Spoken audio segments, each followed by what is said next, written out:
कहानी की शुरुआत होती है मेन कैरेक्टर एक लड़की को दिखाने से जिसका नाम मिशेल था। उसकी उम्र 21 साल है और वो अपनी मॉम के साथ रहती है। अब उसकी उम्र वैसे तो पढ़ाई करने, अपना करियर बनाने की थी, पर छोटी उम्र में उसकी शादी हो गई और बस 18 साल की उम्र में ही वो माँ बन गई थी। उसके बेटे की उम्र बस 3 साल थी। जाहिर है माँ होने की वजह से वो अपने बेटे की अच्छी परवरिश में कोई कमी नहीं छोड़ रही थी, पर क्योंकि उनके माली हालात ठीक नहीं थे तो हर रोज किसी न किसी जगह पर इंटरव्यू देने के लिए जाती है। पर उस बेचारी को किसी कपड़े धोने की दुकान पर भी जॉब नहीं मिलती क्योंकि उसके पास खास कोई पढ़ाई ही नहीं है। यहाँ तक कि उसने अपना स्कूल भी मुकम्मल नहीं किया। अब इसी तरह एक दिन थक हार कर जब वो घर वापस आई तो देखती है कि उसकी मॉम घर पर नहीं है, बल्कि एक आदमी वहाँ पर बैठा हुआ है जो नशे में धुत है। मगर जब वो इसके पास आकर बैठी तो आदमी मिशेल को पकड़कर उसके साथ बदतमीजी करने लगता है। ये देखकर उसका बेटा अपनी माँ को बचाने के लिए जैसे आगे आया, आदमी बच्चे को धक्का दे देता है जिससे वो दूर जाके गिरा। बच्चे के सर पर चोट लग जाती है। ये देखकर मिशेल काफी घबरा गई। अपने बेटे को लेकर जल्दी से हॉस्पिटल जाती है। बच्चे का जख्म देखकर डॉक्टर को मिशेल पर शक हुआ। ये शायद अपने बच्चे पर जुल्म करती है या उसका ध्यान नहीं रखती, इसलिए फौरन डॉक्टर सोशल वर्कर से राब्ता करती है और बच्चे को उन्होंने खुद रख लिया था ताकि वो सच जानकर ही बच्चे को मिशेल के हवाले कर सके। अब सोशल वर्कर आकर मिशेल से कई सारे सवाल जवाब करती है, जिसके बाद मिशेल उसे काफी कहती है, मिन्नत भी करती है कि प्लीज मेरा बेटा मुझे दे दो। पर सोशल वर्कर ये कहकर मना कर देती है कि अभी नहीं मिल सकता क्योंकि ना तो तुम्हारे पास कोई जॉब है, तुम्हारी माली हालात ठीक नहीं और तो और अपने बेटे की हिफाजत भी नहीं की तुमने। अगर तुम चाहती हो कि तुम्हारा बेटा तुम्हें मिल जाए तो तुम्हें कोर्ट जाना होगा। अब कुछ दिन के बाद मिशेल को हम उसकी दोस्त के साथ देखते हैं। इनकी बातों से पता चला कि अगले हफ्ते कोर्ट में पेशी है। मिशेल को उम्मीद थी कि मेरा बेटा मुझे मिल जाएगा और अब वो दिन आ ही गया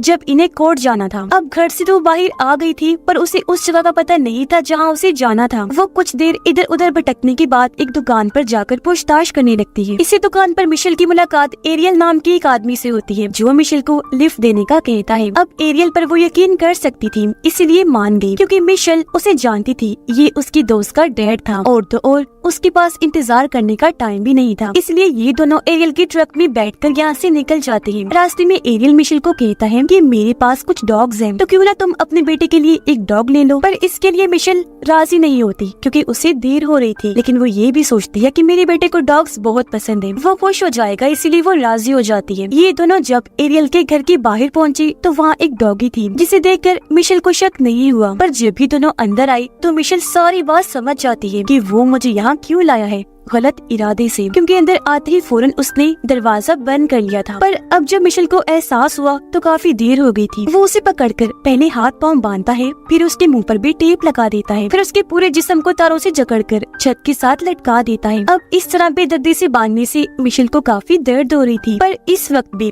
इन हालात में भी वो अपने बेटे के बारे में ही सोच रही थी कि आज अगर मैं कोर्ट ना जा पाई तो मेरा बेटा फिर मुझे कभी नहीं मिलेगा। इसीलिए एरियल से भी काफी मिन्नतें करती है कि प्लीज मुझे छोड़ दो, मगर वो उसकी एक ना सुनकर उसे ऐसी हालत में छोड़कर यहाँ से चला जाता है। अब सुबह से शाम हो गई थी पर वो लौटकर नहीं आया था। उधर मिशेल के कोर्ट में ना आने की वजह से सबको ये लगने लगता है जैसे वो अपनी जिम्मेदारी से भाग गई है, जानबूझकर कोर्ट नहीं आई। यहाँ तक कि उसकी मॉम को भी यही लगता है कि एक बार पहले भी मिशेल ने लापरवाही करके अपने बेटे को चोट लगवा दी और अब फिर से वो इस जिम्मेदारी से जान छुड़वाना चाहती है क्योंकि उसके ताल्लुकात अपनी मॉम के साथ भी ठीक नहीं थे। इसलिए रात तक भी जब वो घर वापस नहीं आई तो किसी ने भी उसे ढूंढने की कोशिश नहीं की। उधर 2 दिन तक ऐसे छत से लटकने के बाद आखिर एरियल आकर उसे नीचे उतारता है। 2 दिन से उस बेचारी ने कुछ नहीं खाया था, उसकी हालत काफी खराब थी, मगर इस हालत में भी वो इंसान की शक्ल में जानवर एरियल उसके साथ गलत कर देता है। फिर सीढ़ियों के रास्ते घसीट कर उसे बेसमेंट में लेकर गया, एक बार फिर गलत करने लगता है,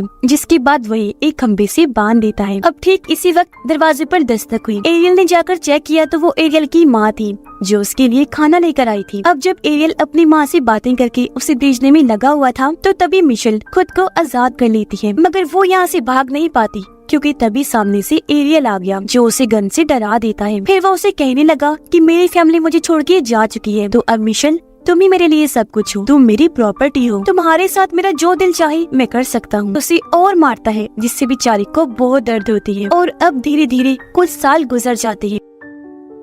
क्रिसमस का वक्त था। मिशेल की हालत भी अब और ज्यादा खराब थी क्योंकि इतनी सर्दी में भी एरियल उसे पूरे कपड़े पहनाकर नहीं रखता था। उसके साथ जानवरों जैसा सलूक करता, यानी मिशेल को उसने जंजीर से बांधा हुआ था। जब उसका दिल करता वो उसके साथ गलत करता और फिर उसे इसी हालत में छोड़कर वहाँ से चला जाता था। अब जिस कमरे में मिशेल को उसने रखा था यहाँ एक टीवी तो था, पर यहाँ की हर एक खिड़की और दरवाजा लॉक था। अब ये बात एरियल काफी अच्छे से जानता था कि मिशेल को कोई नहीं ढूंढ रहा, वो यहाँ मर भी क्यों न जाए, किसी को कोई फर्क नहीं पड़ने वाला था। लेकिन फिर भी उसने हर दरवाजे और खिड़की पर अलार्म लगा के रखा हुआ था। एक दिन मिशेल को मौका मिलता है। एरियल की बेटी यानी मिशेल की दोस्त घर में अपने दोस्तों के साथ पार्टी करने के लिए आती है। मिशेल को जब पता चला तो वो अपनी जंजीर को बेड पर मार मार कर शोर मचाती है ताकि वो लोग सुने और उन्हें उसके यहाँ होने का पता चल जाए। लेकिन चालाक एरियल तेज आवाज में म्यूजिक लगा देता है, इसलिए कोई भी उसकी आवाज नहीं सुन पाता। अब कई दिन और ऐसे करते करते गुजर गए। मार खाते खाते, जुर्म सहते सहते तंग तो वो आ ही गई थी, पर अब लग रहा था कि मिशेल इस तकलीफदी जिंदगी की आदी हो चुकी है। लेकिन उसने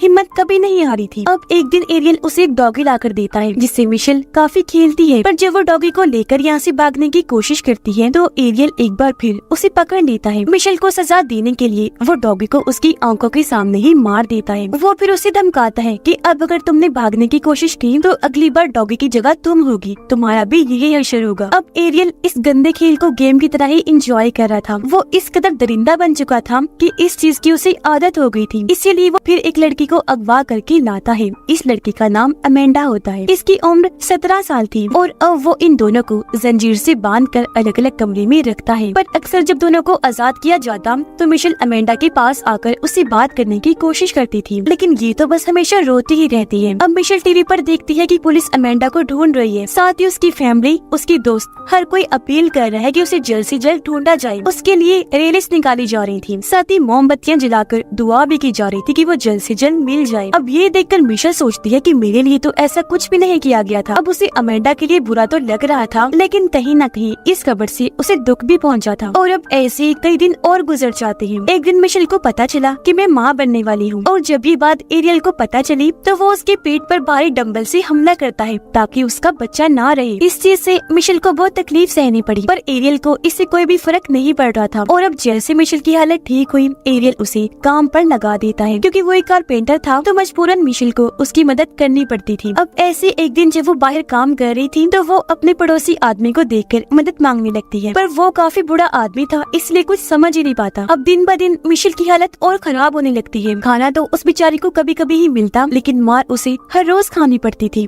सबसे बड़ी बात कि उसे गॉड पर यकीन था कि चाहे देर से ही सही मैं यहाँ से जरूर निकलूंगी। कुछ दिन के बाद मिशेल जब टीवी पर खबरें देख रही थी तो उसे एक और लड़की के गायब होने का पता चलता है। इस लड़की का नाम जीना था जो सिर्फ 14 साल की थी। ये देखकर मिशेल बस यही सोचती है कि इस लड़की के साथ न जाने क्या हुआ होगा और इसे किसने अगवा किया होगा। उसका ये सोचना ही था कि तभी उसे इस घर से किसी के चिल्लाने की आवाजें आने लगती है, जो आवाज और किसी की नहीं बल्कि जीना की थी। अब मिशेल और अमेंडा को घर के अंदर लाते हुए किसी ने नहीं देखा था, पर जब एरियल जीना को ला रहा था तो वो इतना ज्यादा चिल्ला रही थी कि एक पड़ोसन को शक हुआ। लेकिन बदकिस्मती से वो ये समझ ही नहीं पाती कि ये आवाज किस तरफ से आ रही है, क्योंकि तभी एरियल ने म्यूजिक चला दिया था। फिर भी वो पड़ोसन औरत पुलिस को बुलाती है। एरियल के घर की तरफ इशारा भी करती है कि मुझे उस आदमी पर शक है, लेकिन पुलिस वाला कहता है कि तुम्हें बस शक है, यकीन नहीं, तो हम ऐसे किसी को शक की बुनियाद पर परेशान नहीं कर सकते। यानी कि एरियल एक बार फिर बच गया था। इस लड़के जीना के साथ भी एरियल वही सब करता है जो इतने वक्त से वो मिशेल और अमेंडा के साथ कर रहा था। जीना से मिशेल को पता चलता है कि वो एरियल की छोटी बेटी की दोस्त है, तभी उसने लिफ्ट ली थी। यानी कि एरियल इस कदर पागल हो गया था कि वो इतनी छोटी लड़कियों को भी नहीं छोड़ रहा था, इतना गिर गया था वो। अब एरियल मिशेल और जीना को एक साथ कमरे में रखता था। दोनों के बाल भी काट दिए थे, पर अमेंडा को वो हमेशा अपने पास रखता था,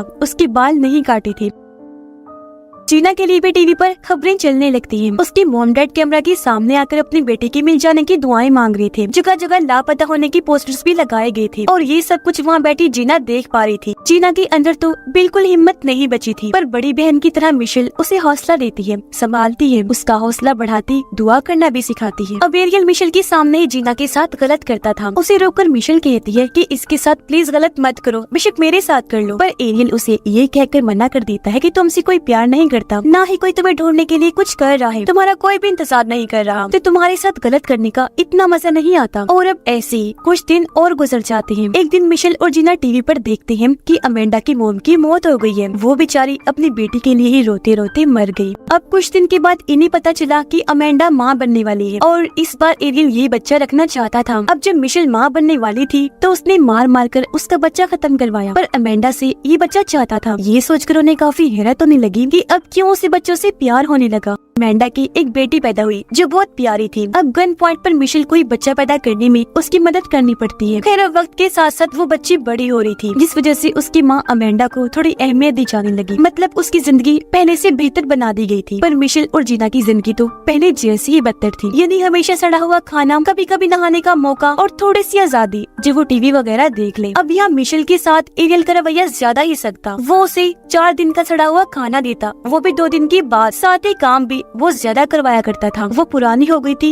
इसकी वजह ये थी। अब अमेंडा की बेटी को देखकर मिशेल को अपने बेटे की याद आया करती थी। वो ये सोचती है क्योंकि काफी साल गुजर गए हैं तो मेरा बेटा अब बड़ा हो गया होगा। हर साल मिशेल दीवार पर अपने बेटे की बर्थडे का कागज लगाती आ रही थी, जिससे हम जान पाए कि उन्हें यहाँ पर रहते रहते 7 साल हो गए थे। अब जब अमेंडा की बेटी 6 साल की हुई तो यहाँ एरियल एक गलती कर देता है। वो घर से बाहर जाते वक्त दरवाजा बंद करना भूल जाता है और ये चीज अमेंडा की बेटी देख लेती है, जो बाद जाकर वो अपनी मॉम को बता भी देती है और उसे लाकर खुला हुआ दरवाजा दिखाती भी है। अब पहले तो अमेंडा को लगा कि ये जरूर एरियल की जान है, क्योंकि वो पहले भी कई बार ऐसा कर चुका था। अमेंडा को लग रहा था जिससे वो बाहर ही खड़ा हुआ है, लेकिन जब वो बाहर गई तो ये जानकर वो काफी हैरान और खुश हो गई कि सच में आज वो दरवाजा बंद करना भूल गया था। उसी वक्त वो अपनी बेटी को लेकर बाहर आई और चिल्लाकर मदद मांगने लगती है। उसकी आवाज सुनकर कुछ पड़ोसी वहाँ आए, जो अमेंडा और उसकी बेटी को संभाल लेते हैं। ये पुलिस को भी बुलाती है। वो जब एरियल के घर पर चेक करने गई तो मिशेल और जीना को भी बचा लिया जाता है। वो लोग आजाद हो गए हैं। इस बात पर पहले तो मिशेल को यकीन नहीं होता, पर जब पता चला कि ये सच है तो वो काफी खुश हो जाती है और सबसे पहले अपने बेटे के बारे में पूछती है। पर फिलहाल उन तीनों को हॉस्पिटल भेज दिया गया। उनकी हालत ठीक नहीं थी और वो गहरे सदमे में थी। मिशेल की हालत तो ऐसी हो गई थी कि उसे आदमियों से अब सख्त नफरत थी, यहाँ तक कि वो अपने पास मेल डॉक्टर्स और नर्स को भी बर्दाश्त नहीं कर रही थी। वो चिल्लाने लगती है। अब अमेंडा और जीना को उसकी फैमिली फौरन मिलने आ जाती है। उनका पूरा साथ दिया जाता। फैमिली काफी सपोर्ट कर रही थी, पर मिशेल को सपोर्ट तो करना दूर की बात, कोई उससे मिलने भी नहीं आता। हॉस्पिटल से बाहर आने के बाद उसे पता चला कि मेरा बेटा जब 4 साल का था तो उसे एक अच्छी फैमिली ने गोद ले लिया था और अब वो फैमिली नहीं चाहती कि बच्ची को अपनी असली माँ मिशेल के बारे में पता चले। अब गवर्नमेंट की तरफ से मिशेल को रहने के लिए घर दिया गया, सिक्योरिटी और हर सहूलत भी दी गई। वो फिर कोर्ट में जाकर अपनी जिंदगी के बारे में सब कुछ बता देती है। इंसाफ मांगते हुए कहती है कि एरियल को कड़ी से कड़ी सजा दी जाए। अब पता चला कि एरियल को 1000 साल की सजा दी गई, पर जेल में 1 महीना गुजारने के बाद ही उसने अपनी जान ले ली, क्योंकि जो उसने किया उसकी सख्त सजा उसे जेल में ही मिल रही थी, जो वो सह नहीं कर पाया। जबकि वो तीनों मिशेल, अमेंडा और जीना एक नई जिंदगी के साथ आगे बढ़ जाती है और इसी के साथ ही ये कहानी भी इधर ही खत्म हो जाती है।